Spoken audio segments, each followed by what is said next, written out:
We're good. Just gonna wait for these guys. If that's, well, there's more coming in. Should we just, well, we're gonna. I pledge allegiance to the flag of the United States of America and to the republic for which it stands, one nation, under God, indivisible, with liberty and justice for all.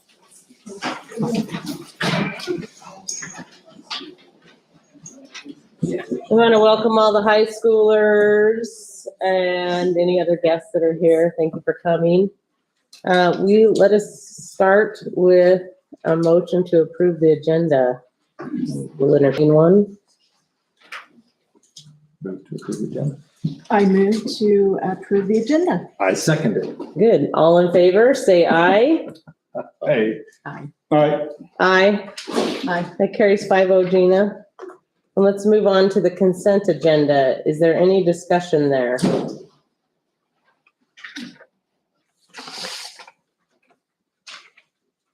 Nothing? Nobody? Do you have anything?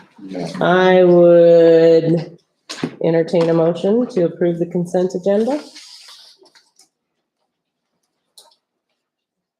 Well, I'll entertain a motion. We approve the consent. Thank you. Is there a second? Second. All in favor, say aye. Aye. Aye. Aye. And nobody has anything to discuss on there? Well, let's just move on. Let's get to our discussion items, the good news story. Okay, and good news really is just the levy that passed, and we had, according to the most recent results that I got, we had about 1,200 total votes, 63% in favor, and carried all of the precincts except one in the district, and that the one that it's one that has a good portion of it that goes to Caldwell. Okay, yeah, it's right there on the river. Right. And so there were only 29 total. It was the smallest response rate of all of them. And that one didn't carry, but it carried in all of the others. So very good. And just, we sent out a thank you to the parents, but just a thank you to all of our patrons, all of the community members who went out and voted and supported getting that levy passed. It was a very needed, and we can breathe a little bit easier for sure. Yes, thank you. Just to be clear for everybody, Yeah. our levy is to make up for a shortfall of funds needed to run the school from day to day, to pay teachers, extracurricular activities, to grab new curriculum, those types of things. And we renew that every 2 years because it can only go for 2 years. So that comes up often. Yeah. And if it doesn't pass, we have to completely rebuild the budget and cut a lot of stuff out. So we appreciate those people that understand that and supported that. Yeah, Very much. thank you. All right, let's move on to item B, school safety report. Okay, for the school safety report, I've asked Mark Hopkins, who is the leader of our emergency preparedness team, he's one of our principal at Purple Sage Elementary, but also leads this emergency operations team. And so asked him to come, and we've asked Alan Takeuchi to come and share his insights as well. They work together through a lot of these programs. So Perfect. we'll give the floor over to Mr. Hopkins. Yes. Thank you for giving us a little bit of time this evening. So one of two teams I lead. One is the emergency operations plan team, and that's a process that started, well, it's always in development, but we really started to hit it hard prior to our shutdown. And now we're getting back into where did we leave off. We have a fairly well-developed plan.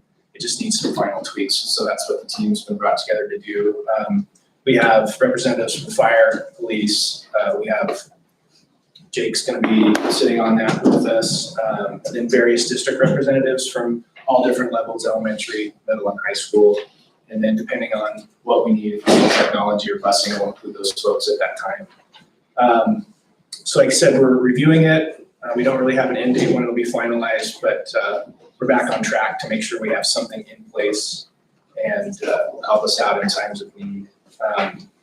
We're meeting right now monthly, and once the plan is fully developed and adopted, we plan to continue to meet monthly to kind of go over any sort of safety concerns that occurred the previous month and discuss our response and making tweaks as necessary.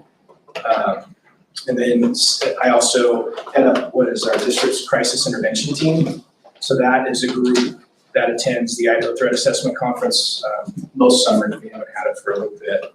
And we're on call for building admin. So if there is a threat in the building as far as a student made a bad decision, or they feel like there's something that could be coming, we meet as a team with that building admin and help develop a plan to assist and guide them. And that's available on call. And that's also, we always include law enforcement on that, and as well as various levels of building admin and counselors as well. And I think Chief was just going to share a little bit about our annexes. Yeah, so kind of where we got into changing the emergency operations plan is the last one that we had that was actually signed off was in 2015. We took the contract over in 2018, and a lot of things has changed. We started to implement a lot of things that we saw were not being practiced.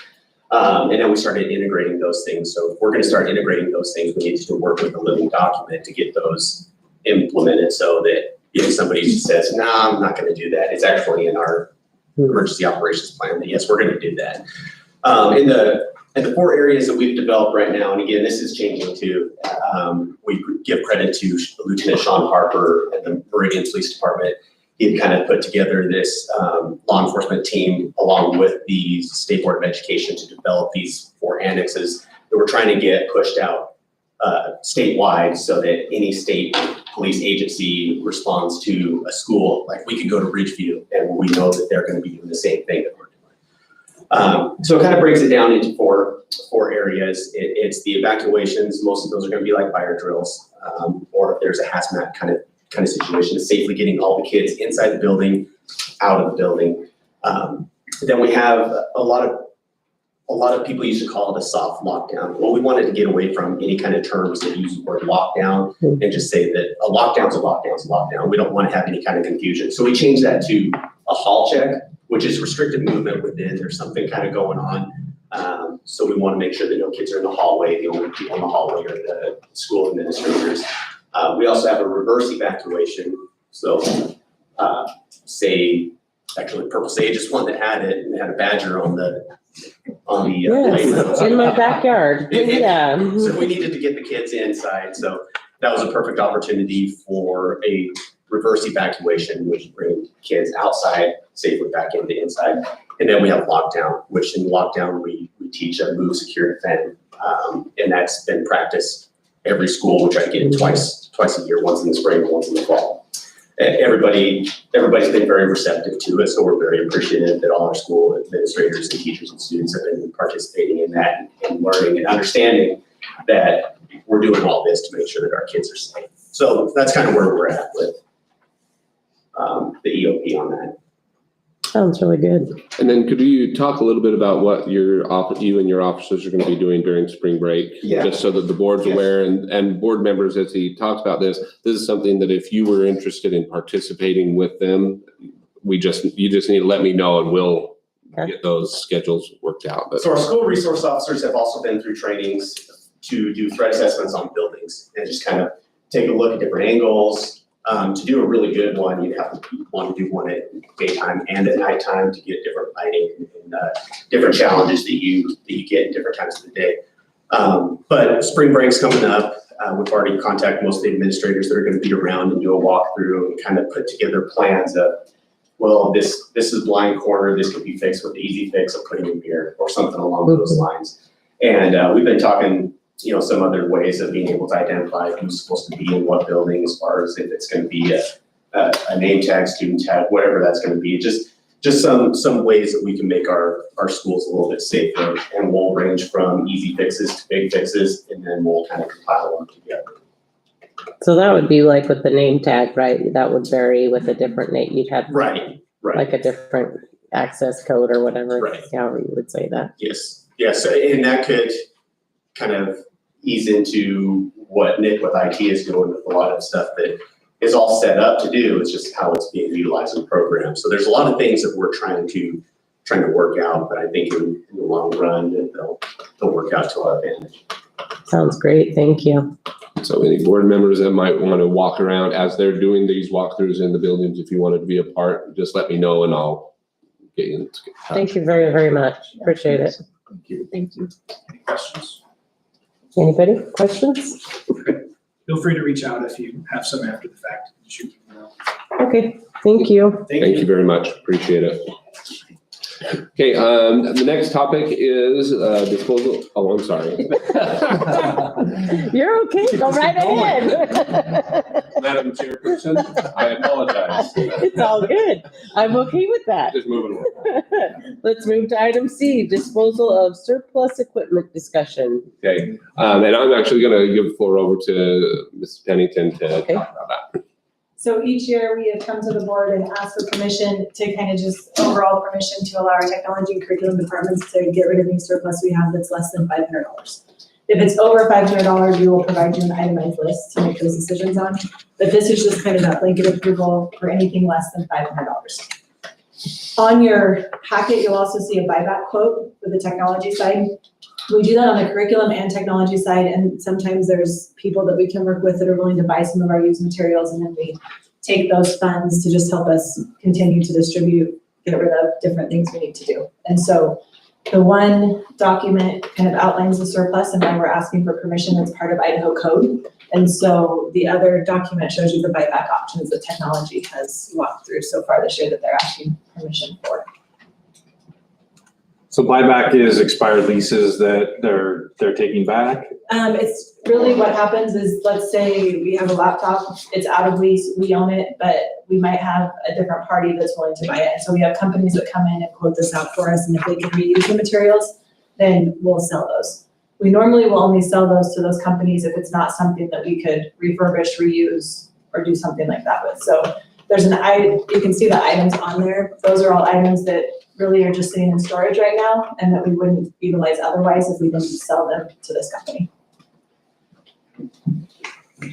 Lisa, can I ask you a question about that? As far as the grade A, grade B, grade C, how do you know how many of the 35 on that first iPad list are A, B, C, or D? We actually won't know until we give them the permission to come on site and Okay. review it. So right So they now, what look we're at it. asking for is just the permission to move forward with the quote, allow them to come take inventory of that. And then once they do that, they would give us a final invoice essentially that would tell us how they rated everything and then the overall amount. So this is just approval for a pricing schedule? It is, yep. And just approval to engage with the company and say, please come look at this so then we can decide our next steps forward. So after we do get a proposal for what they will pay, would it be possible then to have, or offer that to another company to give basically a competitive bid for what they would pay? Per our policy, we don't necessarily have to. And so with both of them, both curriculum and technology, when I say both of them, we have several companies that come forward with us. And normally what we bring to you at this point is the company that has given us the ability to work with them. So we've kind of reviewed those, and this is the company that has come forward and said they could actually do something for us. But I'm happy to walk through that and send you kind of what those other options may have been that he walked through to get to this point. Sure, that'd be interesting. I don't know, it's interesting to see how many iPads are on there, and some seem like they're awfully cheap. So I'm just a little curious about that and just hope that that's a competitive price. I just don't know what a competitive price would be. And monetarily overall, it's very, very small compared to everything we deal with, but it's just interesting. But let me follow up with you with some information if that would work. I'd be happy to Sure. send it to the entire board if you guys would like that information. That works. That works. Thank you. Thank you, Lisa. Anybody else? So there will need to be an action item for that when we get to the end. Yes, I looked on the back of that page to find that, so thank you. All right, we can move on to item D. We have a few student trips to approve. Correct. So we have 3 trips, and just as a reminder to the board, we often have with any of our affiliated programs with the IHSAA, so our athletic programs, within our policy, if it's an overnight trip that's dealing with IHSAA sponsored activities, we don't bring those forward to the board, but any other activities that have an overnight component to it, we bring that to the board to have Which that would be like a state trip. well, and if it's a state trip for IHSAA, Yes, for like. we don't have yes, to bring it to the yes. board according to policy, but anything else, so like you'll see, one of these is FFA state leadership. That's not affiliated with IHSAA, and so we have just the meeting really quick to approve that from the board's perspective, because there's an overnight component to it. And then that also goes if we're going out of state. So we have 3 programs. The high school stagecraft class has an ISU, a class at ISU. The FFA state leadership has an overnight trip to Twin Falls for their state competition. And then the DACA, our business club, they actually competed at state and qualified for nationals. And so that trip is actually a trip to Georgia for those students that are participating in that program. So as you see in your packet, there are the descriptions of number of chaperones, number of students attending, and so forth. Any concerns or questions about any of these trips as they're laid out? There's no prices in any of this material. Yeah, there is. There's prices. Prices in all of it. There. Yep, Okay. they Yeah. say what On each different student needs pages. to, Okay. and a lot of it is fundraised, Yep. right? Yes, in fact, Yeah. Mhm. there's for a lot of them, like the nationals trip for our DECA program, students pay a portion, but the rest of that is being paid for through the program and the fundraisers that they've been doing. And some of them will do fundraisers after the fact, once they find out how many are going to state, going to nationals and so forth. So if there are teams that come from any of our CTE programs, typically if they win the state competition, they qualify for a national competition. And so we try to be supportive of them. So the FFA one is basically a state one Yeah, that they're going to. yeah, it's in Twin Falls, but has an overnight component. And it's one that we do every year. Yeah, it's more. Yeah, I went to the exact same convention. It was in Twin Falls in the 80s. Right. Very, very familiar with that. It's Yep. a great opportunity to compete. Yes, it is. Thank you. Any other questions or concerns on those trips? Great job, kids qualifying for this. Yeah, it's Yes. pretty cool. For sure. Exciting. Sure. And to get to go to Georgia. If I could ask if there's anybody here that's going to be on any of those trips. I just have to speak. Sure. Yeah. Is anybody here that's participating in those? Stand up. We'd like a speech. No, I'm just kidding. I'm only kidding. It would have been nice to highlight them, but it's okay. All right. So everybody's good? All right. Let's move on to item E. Talk about the calendar for next year. Right. So the calendar that is included in your packet, I'm just going to go over just a little bit of the details there. And we patterned this calendar after this year's calendar, so this is for next year. So there's not a lot of departures from that, but I'll kind of point out some of those changes that are on there. The primary change and the biggest change is a change in how we are running our parent-teacher conferences, how we'd like to run our parent-teacher conferences. Our secondary schools, or middle school and high school, look at those parent-teacher conferences differently than our elementary schools do. And so elementary teachers have felt like they're getting a lot of good quality conversations with parents, and they really are, they pack that in that time. They're going really consistently throughout the day. The engagement from parents overall with our secondary programs is not as high. And a lot of that comes down to, parent-teacher conference has kind of been the same for years and years and years. And with the changes in technology and how easily accessible information about how your student is performing in class is, that parent-teacher conference just didn't have as much of an impact on the secondary. But what they did find is that they were using that time for things that would be really better in like an orientation night, where it's not about how your child is doing, it's how do I access this information? When do you do your test? What are you doing for, if they fail a test, if they fail a class, an assignment, how do I make that up? It was more questions like that than it was specifically about their student. And so the secondary teachers would like to move that. And so the idea was to separate secondary and elementary parent-teacher conferences, so that the secondary actually happens earlier in the school year when things are getting rolling and parents can have a chance to, if they can know how to find and access information about how their students are doing early on, that's going to have a better effect throughout the rest of the year. And the elementary would stay on the days that they normally do as normal. And that was kind of the feedback from the teachers they felt like that would be the most effective use of the time. It ends up being the same contract time for the teachers. So as you look on the calendar here, September 7th and 8th would be that secondary, so middle school, and we'd call it more an orientation.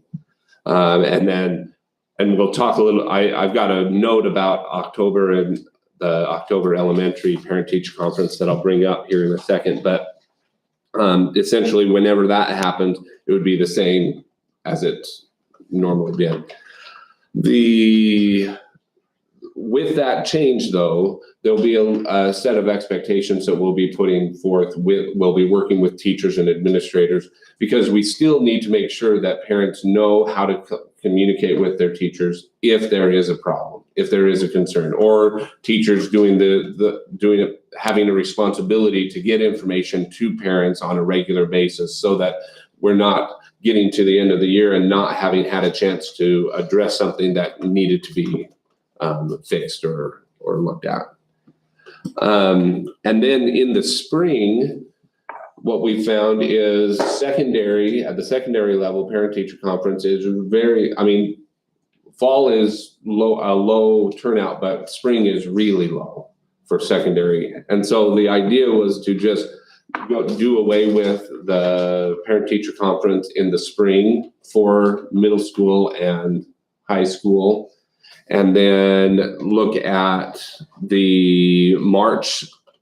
on March 2nd, moving that as an elementary only parent-teacher conference, and secondary students would attend like normal. So in regards to the parent-teacher conference, any concerns, questions that you as members of the board have? Sounds like you got lots of feedback from teachers to make these adjustments. We have. There was a committee of 20-something teachers and parents that sat down and worked, representatives from each building. Yeah, sounds good. What about parent feedback? We had 3 parents that had students in varying levels that all felt like those were appropriate changes to make. And honestly, as a parent myself, a lot of the teachers now for high school, they send home a syllabus that we have to sign, which is nice because it kind of lays the law out there. So I mean, that is some accountability. I know that probably isn't 100%, but it's at least a start. And I'm probably a mom that doesn't like to go, because unless there's a problem, I'm going to go talk to that teacher. Elementary is great though. I have always gone to those, but just as they get older, because sometimes the lines are long, but definitely, but I think we have a really good open door policy too, to address problems as they come anyway, because we do have good access. Yeah, and that would be part of our responsibilities, to make sure parents are aware of how, if they see an issue, how they would set up a meeting with the teacher. And if the teachers see an issue, how they would reach out to the parents, making sure that those are clearly defined for our teachers. But did you have an I'm just a additional? little concerned about, even at the middle school age, I would hope there could be at some point a time when some partial day or whatever the parents could still come in and talk with teachers? I don't know how that would work though. Well, and they have that option every day. Yeah, I mean, and so I give them the information of how to set that. so you're thinking on that September 7th and 8th, that would be the time that Well, that would be one time that we would help the parents orient. orient them and let them, so they can go through with their teachers and understand how, like, if I've got a concern as a parent, how do I reach you? What's the best way? And we felt like using that information was going to get the most efficient use of that time. Because what we're finding is anywhere from 15, depending on the teacher and the subject, anywhere from 15 to 25% attendance of parents at the secondary level. Whereas at the elementary level, you're talking 85 to sometimes even 100%. So has that gradually gotten less? Because I know my kids were here and that cafeteria over there that used to be the high Right. school was full. And I'd stand in line to wait and talk to the teacher that I needed to talk to. Right. And I would say it's getting less over time, and a lot of it deals with just the access that parents can get. I mean, they can get all of that information that they would normally sit down, but that's something that we can certainly look at. The teachers felt like it was just time to try a little something different to try and reach out and engage those parents. So if this is tried for the next year, is it gonna be relooked at? It's not gonna be set in Definitely, stone? definitely. That was how the committee wanted to do it. The teachers wanted to say, let's try, can we try this? And then if it doesn't work, we can either go back or go back to the drawing board. I think with the advent of online information where we can see almost from day to day what the kids are doing, as long as we have a commitment from the teachers to keep that updated, that certainly is a really decent trade-off, we're in a position with another school with one of our kids where we're not finding out until the bitter end, like, oh my gosh, they're missing 20 things and nobody ever said anything. With our kids that are going to Middleton schools, we just look and go, you missed this, what's the deal with it? So there's a little more oversight now, I think, than there was when we didn't have access to that. So it makes sense to give it a shot, see what happens. I'd be up for that. Okay, any other questions or concerns? There's just one thing, and this may just be how we approach an action item. Today, as we were, we had sent this out to all staff last Thursday. And this afternoon, a few of the teachers at some of our elementary schools that were part of the committee actually felt like we had not done one thing. And that was, if we look at the actual dates for the October parent-teacher conference, you see those are on the 19th and 20th. And on November, the end of the trimester is Thursday, November 3rd. And then there's a work day right after that. And what they were hoping for is to move that parent-teacher conference to November 9th and 10th, so that it's after that first trimester at the elementary, because remember, this is just the elementary level that they're looking at this. Instead of the October. Instead of the October 19th and 20th. So it would be the same schedule, but on the 9th and 10th of November. And the issue really is, right now, is that all of those things, these concerns came up just this afternoon.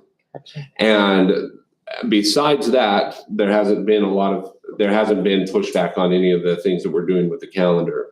So if the board is comfortable with making an action that allows us to approve the calendar with whichever, the 19th and 20th or 9th and 10th, we decide to do for the parent-teacher conference, that would allow me to continue the next couple of days to get that sorted out, because there are some that are saying they prefer one and some that prefer the other.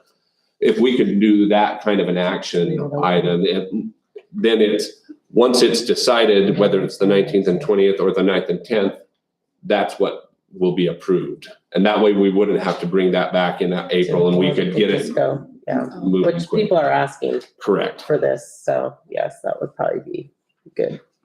Okay. Any other questions on the calendar? I'm good. Okay. Very good, let's move on to item G, the modulars Oh, plan. F. Oh, F, sorry, I Yeah. just checked it off. Sorry, Lisa. The strategic planning board input, here we go.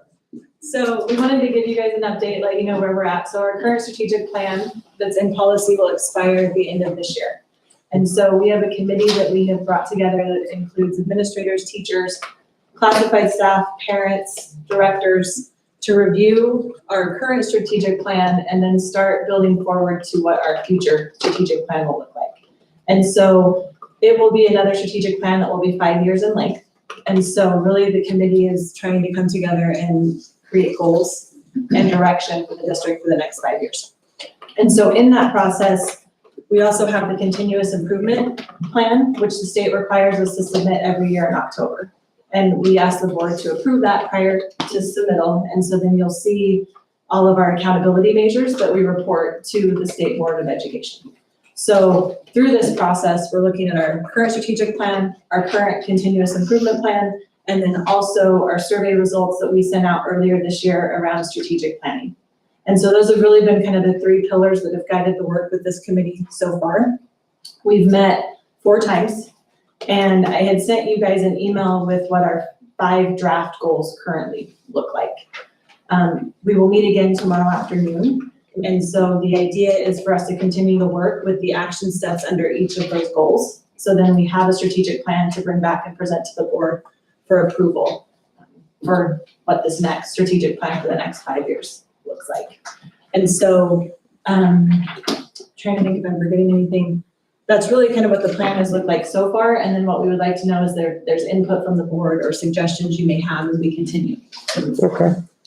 Did you guys all get a chance to look at that? How do you feel about it?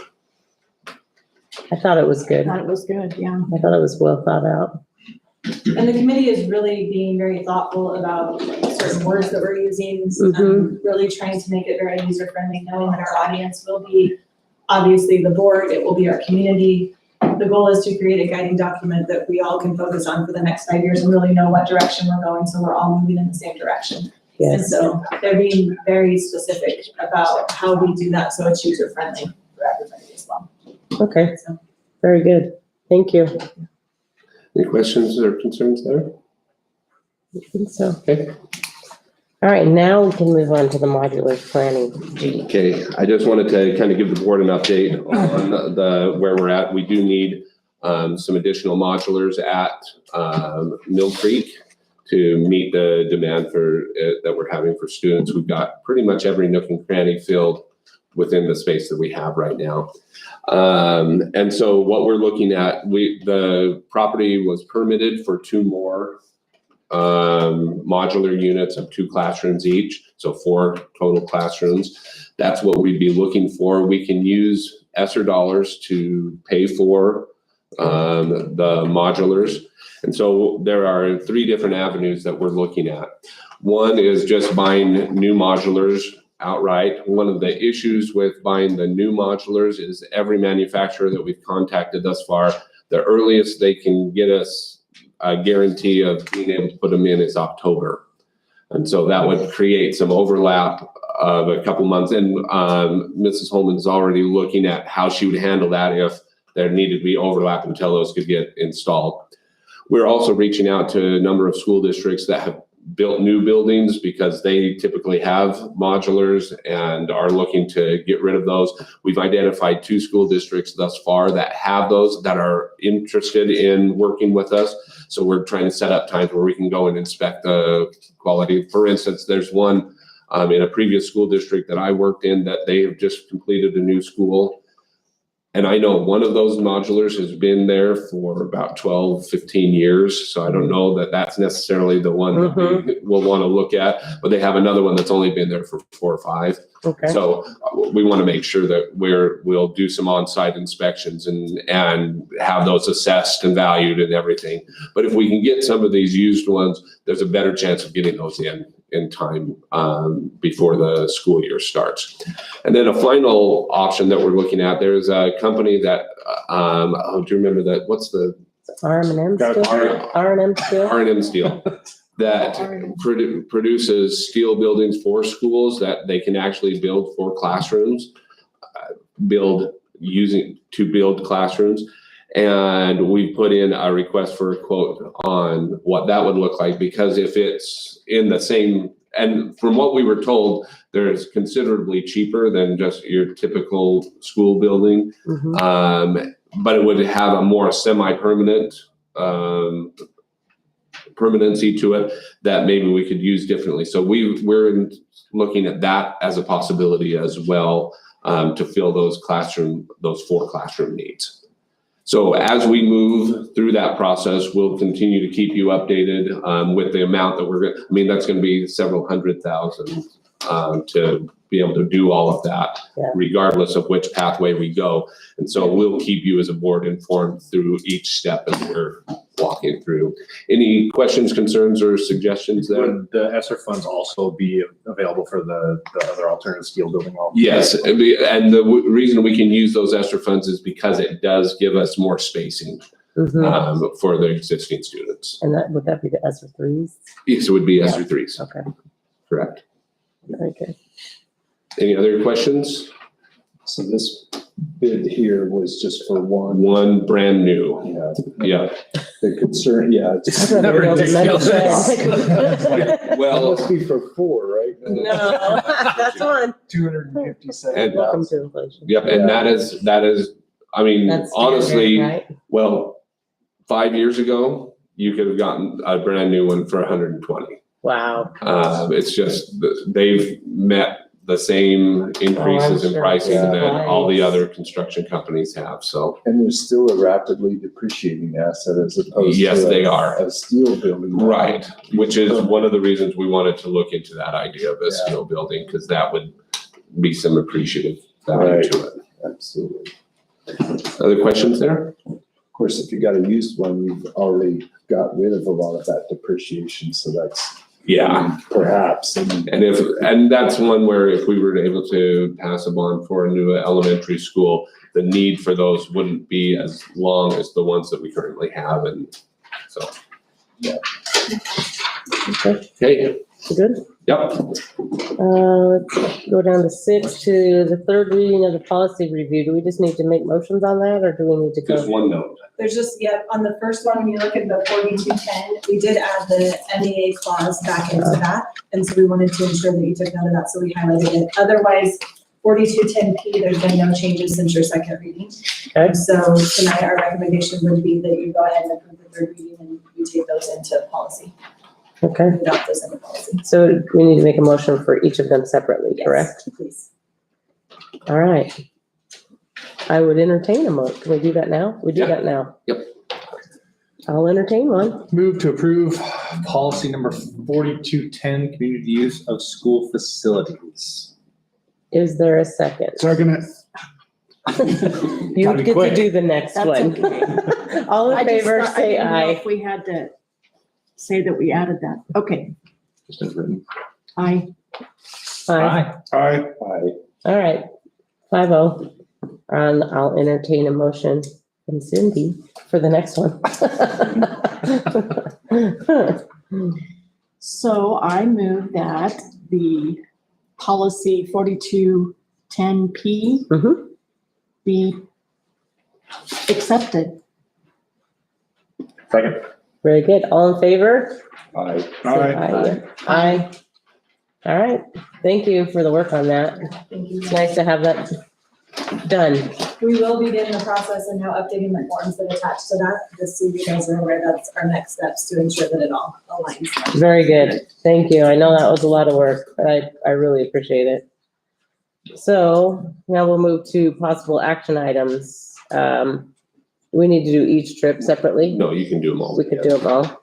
All right, I would entertain a motion to approve It's Jay's turn. all the student trips. All right, Jay, are you ready? Yes, I would make a motion to approve the 3 student trips. I need to name all 3 student trips. I would second that. Okay. All in favor, say aye. Aye. Aye. That's 5-0. Good. All right. Are you guys willing to make a motion on the calendar? I move that we approve the academic calendar for 22-20, the years 2022 to 2023, with the caveat that the 9th and 10th of November and October, the 19th and 20th are something that will be decided at a later date. Yeah, for parent-teacher conference. For parent-teacher conferences. I'd second that. Very good. All in favor, say aye. Aye. Aye. That carries 5-0. And then I would entertain a motion, if you guys are ready to approve Are the these two disposal of separate surplus. motions? No, it's just one. Just one. Okay. You just So have we're, to. we're not approving anything under 500 being blanket, it's all wadded into one. What you got is the curriculum materials that are under 500 and then that technology. But it's all as one declaration of surplus. So if anybody wanted to pull something out, you could declare that, but other than that, it's just one declaration of surplus. So I make a motion that we approve the disposal of surplus equipment, With the pricing schedule. Pricing with, schedule. yeah, on the pricing schedule. And second it. thank you. All in favor, say aye. Aye. Aye. Aye. That carries 5-0. Now, do we do roll call to go into executive session? Before that, yes, before we, say that again? You need to do the motion first. Yes, but I'm going to excuse the students from the rest of the meeting. So you will need to come up here and get your paper signed by one of us, please. And thank you for coming. Hi there. Thank you. Oh, sure. Thank you. You're welcome. Thank you. I know, it's like giving autographs. Hey, how you doing, man? How are you? Good. Thank you. Valuable so much. Thanks for coming. Hopefully. Good note taking there. Thank you. Hey, Abby. Where's your notes, Abby? It's easy. How are you? You bet. Come on over this way, guys. Thank you. Thanks for coming. Thank you very much. Go here. You bet. There you go, you bet. Somebody behind you. Oh, there is. Have a good night. Yeah. You bet. I guess Thank you. nobody. All right. No. That just emptied the room. Wow. All right, thanks, you guys. We haven't even We haven't even gone excused into- you yet, but thank you. I will entertain a motion to go into executive session. I move we go into executive session as per section 24. 74. Oh, sorry, 74, need my glasses, 2061B Idaho Code to consider the evaluation, dismissal, or disciplining, or to hear complaints or charges brought against a public officer, employee, staff member, or individual agent. I'll second that. Go ahead. Gina, will you take roll call for us to go in? Trustee Moore, Yes. trustee Dempsey, Yes. trustee Wagner, Yes. trustee Powell, Yes. trustee Clark. Yes. And then you. me to leave? Yes, you will have to, and we're gonna excuse Lisa and the superintendent because we're going to do his evaluation. Thank you for coming. I might be back. That works. You're welcome. You're welcome to Yeah, come back.